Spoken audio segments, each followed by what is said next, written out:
This is the Action Movie Guys podcast, bringing you action movie reviews from across the decades, plus box office numbers and insight like never before. And now, your hosts of the Action Movie Guys podcast, Alex and Nate. Welcome, everyone, to a brand new episode of the Action Movie Guys podcast, episode 69. We're starting a brand new franchise on Sylvester Stallone's birthday. We're kicking it off with the Expendables from 2010. And on this time, this review, it's the extended cut of Expendables 1. I'm your host, Alex Figueroa, and that is Nate from Netflix Reviews. All right, Nate, how long has it been since you've seen Expendables from 2010? Well, I'll be honest with you. I thought it was more recent than it might be, because when I started watching this, I was like, I don't remember any of this. So I'm going to say it's been at least 7 years or 8. When is 2010? 2010. Maybe since 2012 or something like that. It's been a long time because I didn't even remember half of the stuff that happened in this movie. So there you go. Yeah, look, dude, to be honest with you, I'm in the same boat as you, because me and my wife looked at each other and I was like, I don't know what the hell I'm watching here. And it was crazy. So I was like, wait a minute, but this is good though. Because every time a movie I don't remember, now I can see if I liked it or it's like a first time watch. Right. And then try to figure out why I didn't go back and watch these movies. So with that said, guys, before we get started with the movie review, we're going to give you guys our box office numbers, right into our Rotten Tomato scores, and then right into the movie review. You guys know how we do it here. But first, let's get some stuff out the way. If you guys are watching us on YouTube, please hit that like button. If you enjoyed this video, hit those notification bells so every time new videos drop, you guys will be notified. If you're new to the channel, please hit those subscribe buttons so you guys could be subscribed. Subscribe to the channel and support the channel. So you can get our new videos every week. That's right. And then, of course, if you're going to take us on the go, please check out Action Movie Guys. Search for it on any of the platforms on podcasts, and you guys will see us. You can hear us. You can take us on the go, whether you're in the gym working out, whether you guys are going to work, or on the drive, stuck on traffic. You guys can take us on the go. But with that said, let's get right into our box office numbers. Now, Nate, these numbers are pretty interesting. So with that said, box office numbers, Expendables 2010, domestic $103 million. Okay. International, $171 million on a worldwide total of $274 million on a budget of $80 million. Okay. So 3 times its budget, pretty much. And that's why we got multiple of these movies, I guess. So it wasn't, that's not a cheap movie, but it's also not a one that breaks the bank either with an $80 million budget. So pretty good. Pretty good. Yeah, no, it is pretty good. Now, Nate, let us know, what are the Rotten Tomato scores? Now, are the Rotten Tomato scores pretty good? I don't know. Let's see. So, critically, this is sitting at a massive 42%. 42%. Critics, not their favorite movie. Audiences liked it a bit more, 64%. So, it doesn't have the little green popcorn because it's over 60, but it's not incredible. These are not amazing numbers. Fans liked it, pretty good. Critics, not so much. Yeah, I mean, well, let's find out, and let's throw all those numbers out the way, because you guys know how we do it here. It's all about us and what you guys think, what we think about these movies. So with that said, let's check out our review on Expendables for 2010, starting off with lead character Sylvester Stallone, Nate. Yeah, so we talked about this a little bit off air. I marked him as the lead. I do agree Statham would probably be a second co-lead or as close to one as you can get. The only reason it's got to be Stallone is, 1, he's first billed. 2, look at all the posters, look at all the pictures. He's right in the middle, right in the front. He's the leader of the group. You know what I mean? So we'll go with him. And as such, he's okay in this. He's okay. I gave him a 3, right in the middle. I don't think he's bad in this. We've seen some movies where he's very sleepy. He wasn't sleepy in this. I do like older Stallone, to be honest, but he wasn't like super charismatic either in this movie. He was like somewhere in between like Rambo 2008 and like, let's see, a little bit more like the guy from The Specialist. Okay. Like how he's a little more serious, but Rambo's like a little harder. He's like somewhere in the middle of that. He was okay. I didn't mind him. I don't like his goatee in this movie. It looks weird. It looks like it was painted on. Something about it's a little off-putting to me. But other than his weird goatee, he was fine. I gave him a 3. I kind of agree with you, because sitting down watching this movie, I was leaning more towards Jason Statham. But then again, you're right, because he is the face of the franchise anyway. And he's the one who wrote and directed this movie. So let's just tell everybody this straight up. He is the one that wrote and directed The Expendables 1. But with that said, I did enjoy him in this movie. I didn't think he was over the top, that guy that you like so rooting for. He's just a typical Stallone in action movie style in this movie, whether it's shooting. His shooting is amazing in this movie. I mean, that's something we'll talk about in the action sequences, but he was good in this movie. You can see the stiffness, though. The age in certain scenes, you could tell that he's doing the stunts himself. So you kind of see where he I think he fractured his neck with Stone Cold throughout the movie. So you kind of see some of that effect throughout the movie. Yeah. But with that said, I agree with you. I gave him a 3 on this movie also, but I have a score here for the rest of the guys. For Jason Statham, sure, I gave him a 4. I loved him in this movie. I thought he was really good. I love the charismatic part of Jason Statham in this movie. I love that he uses the knives. It's something about knives in this movie I enjoy. And I think throughout every other action movies that we watch, I love knife sequences. It just looks so much better than shooting. I don't know, just me. But I gave him a 4. Yeah. I don't know if you just want to give a score on Jason Statham. I would probably do the same. He's the only one who got really any other story besides, anyone else. He had the lady played by Charisma Carpenter. He had a tie. You know, it seemed like everyone else didn't really have a tie to the real world. He at least did. I love the scene where he goes to get the guy who's playing basketball. That's hilarious. He has a lot of charisma. You're right. So, how everyone's always like, well, he plays the same role. Yes, but sometimes he has a lot of charisma and sometimes he's serious. Yeah. This is a little more lighthearted.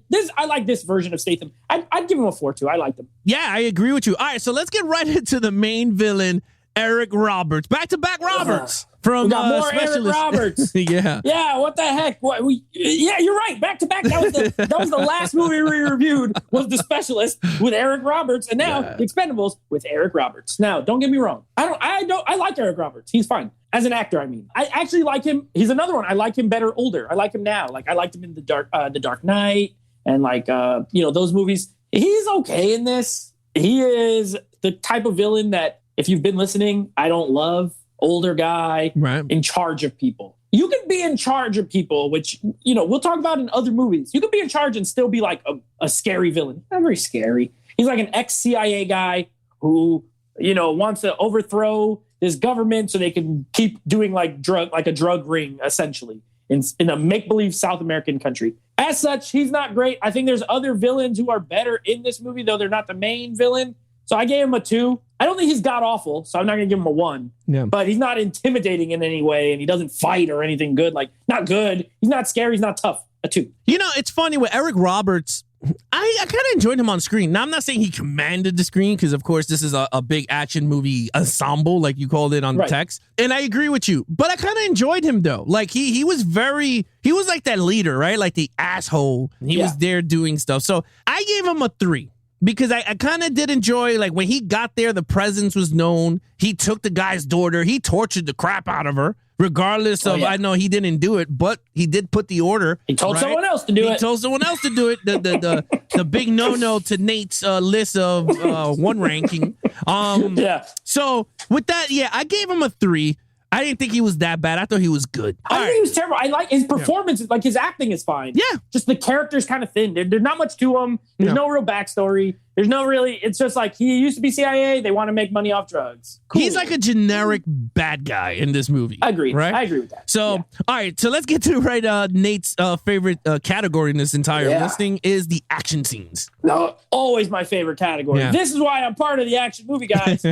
Action scenes. This one's good. Okay, I'll go borderline very good. I'll say very good. Not amazing to me. I give it a 4. I like the action. It's good. Only reason I'm not giving it a 5. Well, there's a couple reasons I'm not giving it a 5. Number 1, there is a big, long stretch with no action in it. And just a bunch of old guys talking. Like Mickey Rourke. Well, by the way, I love Mickey Rourke. But like I didn't show up to watch Mickey Rourke and Sylvester Stallone talk for 10 minutes. I didn't show up for none of that. I want action. The opening action scene's okay. It's kind of cool, but the CGI lasers looked very terrible. I don't know if you noticed that. They looked really horrible. Maybe at the time you couldn't really tell, but now like the CGI lasers look bad. But I liked the scene overall. I thought it was pretty funny. I did like the car chase with Jet Li and him in the truck. Yeah. I thought that was a good, well done, well shot action scene.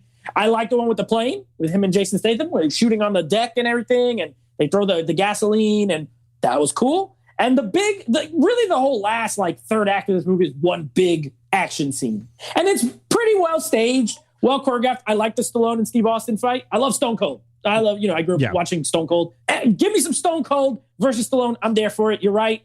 You could tell, he got injured, but it was a brutal fight. It was really well done. And everyone got a little bit of time. I love Terry Crews's big gun. That's pretty awesome. There's a lot of cool moments, but it's all very, I could tell Stallone directed this because it's very 80s in its execution. Yeah. Which is not my favorite genre. Like nothing here is so incredible. It's just a lot of explosions and guns. So I give it a 4. Yeah, when it comes to the action, I enjoyed it. I liked it. I thought it was really good. One of my pet peeves, and the reason I did not give this a flat out 5, okay, is I hate, and I always said this, and I always told Nate this, and even in text, and even when we talk, I hate cameras that are up the guy's nose when they're fighting. Very shaky. Yes, I do not like that. I love to see the back. That's why I love John Wick, because John Wick is wide angle, straight hand-to-hand fighting. We don't need to do this whole up close to the guy, and then where they copy and paste, and they cut here and they cut here to make the guy look fast, okay? Yeah. This movie did that at the end of the movie when they're all doing they're whooping ass all over the place, and I'm like, I'm loving this scene. All of a sudden, when they dropped down to save my man Stallone, Barney Ross, it just started to go chaotic. I did not know what the hell we were going. Jet Li and Statham fighting that one guy, I was like, this is amazing, but the camera should have been so more close. Awesome. You're right. It should have been incredible. Yes. I was like, this is an awesome nothing. When my man Randy Couture, or whatever his name is, he's doing his ass whipping, the cameras was straight up close. And I was like, but he's an MMA fighter. Why didn't they move it back too close? You know what I mean? Now, I don't want you guys to think, Alex is really nitpicking. I'm not nitpicking. It's just, that's one of my things that I hate in action movies, okay? And I had to take away the point, and that's why we're doing what we're doing. I gave it a 4.5. I think the action was very good. When it started, I'm not going to lie to you, dude. When the actions kick up, I was getting excited. I was like, this is awesome. All your favorite actors are kicking ass. Jet Li was amazing in this movie, especially when he fought Dolph Lundgren. If everyone knows, Dolph Lundgren is a real black belt. So technically, him and Jet Li was having an actual fight, stunt choreographed together. Yep. And it's really awesome to see these guys go toe-to-toe. Your favorite 80 stars, your favorite 90 stars, which is Jet Li, coming together in one movie. So I gave it a 4.5. Nate gave it a 4. Let's get to this storyline. Also, minus for CGI blood squibs. I don't like that. Every time they get shot, there's CGI blood and it looks terrible. Okay, story, right? Yep, story is fine. You know what? This is a very... Now that I'm rewatching it, you mentioned at the top, you said something very that I agree with. When you don't rewatch a movie for a long time, and then you start to think about why you didn't rewatch it. And the conclusion that I came to with the Expendables is I don't think it's a bad film, but I think it's a really generic film, as a whole. The storyline is this is action movie 101 storyline. You know what I mean? There's government agencies involved. There's corrupt government agencies. There's drugs. And then there's this group of elite fighters who need to go in there and stop it. You know what I mean? That is a pretty basic storyline. And there's nothing wrong with the basic storyline. We reviewed John Wick. That has a basic storyline, but the execution of it is such that it's way more interesting. Yeah. I wasn't particularly interested in anything here. You know what I mean? Things happened. It was fine. I like the actors. So you kind of go along with it because you like seeing the actors. I gave it a 3. I don't think anything in this is aggressively bad. I just think everything's at best. Well, the action was the best part, but everything else at best is pretty good. Pretty good. So I gave it a 3. Yeah, look, I kind of agree with you. I gave it a 3 also in storyline. Because you're right. It's so generic. This is action movie 101, like you said. Yeah. There is nothing new that you go, wow. John Wick was straight. And we keep going back to John Wick because that is one of the most simplest plot line to an awesome franchise. They kill his dog and it was over. He gets revenge. He gets revenge. That's it. That is the craziest thing. But in terms of this movie, I'm going to be really honest. On the halfway mark, I didn't care. I just lost interest. I said, whatever, let's just get some action going. It was a very You know what it reminded me of? And I remember watching it and now thinking about it now. It reminded me of Rambo 3. Tell me it does not. I could see that. Right? And that's a Stallone movie, so it's a Stallone he's drawing movie. back from something he's done before. Yeah, think about it, right? Like the action was good in Rambo 3, but the storyline is lackluster. You're like, oh, this crap. Yeah. And you never went back to it. And that's the reason I think I never went back to Expendables. The action was good, but the storyline never drew to me. So that's it. I gave it a 3. You gave it a 3. Let's get to the overall. Well, I think you know what I might have given this for an overall. I gave it a 3. I think it's a fine movie. You know, will I reach for this often? No. But can I get through this movie without an issue in the world? Yes. It's watchable. I would say, especially if you love these action stars that are in this movie, like if you love Stallone, if you love Statham, if you love, you know, Eric Roberts for some reason, you can go back to this and it's enjoyable enough. That would be the tagline for this movie. Enjoyable enough. The Expendables. It's fine. It's a 3 for me. Very average, middle of the road action movie full of a great action stars. Like you said, you know, Stallone, Dolph Lundgren, Schwarzenegger got a scene in this. Bruce Willis got a scene in this. Stone Cold Steve. I wouldn't say Stone Cold Steve Austin is an action star, but he's a star of a personality. You know, right. One of the most popular wrestlers of all time, maybe the most. You know, right after Hulk Hogan, it's Stone Cold Steve Austin. So very famous people. Terry Crews, awesome. Jet Li. It's a good cast. It's fine. 3. You know, I agree with everything you said. This movie, now I realize why I never went back to it. And now I understand when we put it back on, I was like, first of all, I didn't even know they had an extended cut. I do own the director's extended cut, but I just didn't put it back on. I know, yeah, I purchased it and I never put it on because I seen the first one. And I guess there's a reason why, because of the story. The story for me was never intriguing, and I hate camera angles that are up your nose. And now rewatching it, I'm like, ugh, it's just one of those things. But I gave it a 3 like you. I did love the scene with him, what's his name, Bruce Willis and Arnold, because at the time Arnold was the governor, so he couldn't do filming, and you see it there. Awesome. The first time I think ever you got the trilogy of action heroes in one movie, if you really think about it. That was like the pedestal right there. I loved it. I thought the scene was awesome. I thought it fit well. I wasn't into the corny jokes without, you know, some of the same jokes he used in Demolition Man. He wants to be president or whatever it was. Last Action Hero, was it? Or anyway. No, it was Demolition Man. Yeah, Demolition Man. Is that he became the president. Yeah. So for me, it was just something. Was this a way to kick off a franchise? Maybe. You know, like it made the money. We saw the money. It made $274 million. Not as high with all these big stars, but you know what? It was maybe, is it going towards a direction? Maybe we'll find out next week for part 2. But look, I gave it a 3. Yeah. This movie was made simply for nostalgia. Yeah. Like, I don't think they set out like, hey, we have a great idea for a movie. Let's make it and get all these people. I think Stallone was like, hey, what if we get all these people together in one movie? And then the studio was like, hey, that's a great idea. And then they wrote it. I think they did reverse movie making, if that makes sense. Instead of writing it and casting it, I think they had the idea of the cast and then made the movie around that. And you could tell because it's like very basic. It's very generic. Nothing about it stands out. It's just here to see all your old favorites. Do you think they could do a female version of the Expendables? Because I remember Stallone was talking about it, or someone brought it out. All the, all the actresses that we grew up with, like Linda Hamilton, Sigourney Weaver, Sandra Bullock. I love Sigourney Weaver. Yeah, you know what I mean? Like, even Charlize Theron, all in the same movie as Expendables, doing missions together. Angelina Jolie. I'm trying to think of like all the women who played in action movies, because it would take a certain type of actress. I think they could do it.